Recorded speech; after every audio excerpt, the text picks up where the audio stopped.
Hero Vijay దేవరకొండకు Telangana cricket association నోటీసులు పంపించింది. బీసీఏ అనుమతి లేకుండా హెచ్సీఏ టీ20 లీగ్ను ప్రమోట్ చేయడం నేరమని ఆరోపించింది. కార్పొరేట్ కంపెనీలతో హెచ్సీఏ వ్యాపారం చేస్తోందని టీసీఏ ఫిర్యాదులో పేర్కొంది. విజయ్ దేవరకొండతో పాటు సినీ హీరో వెంకటేష్, తిలక్ వర్మ, అంబటి రాయుడు, సిరాజులకు లీగల్ నోటీసులు పంపించింది.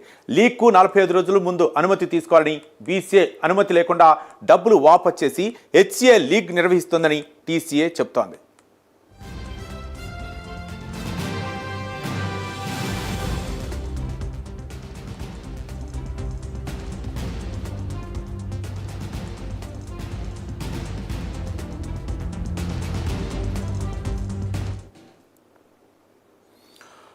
హీరో విజయ్ దేవరకొండకు తెలంగాణ క్రికెట్ అసోసియేషన్ నోటీసులు పంపించింది. బీసీఏ అనుమతి లేకుండా హెచ్సీఏ టీ20 లీగ్ను ప్రమోట్ చేయడం నేరమని ఆరోపించింది.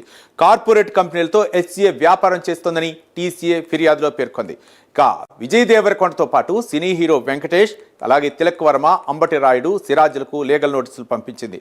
లీగ్కు 45 రోజుల ముందు అనుమతి తీసుకోవాలని, బీసీఏ అనుమతి లేకుండా డబ్బులు వాపస్ చేసి హెచ్సీఏ లీగ్ నిర్వహిస్తోందని టీసీఏ చెబుతోంది.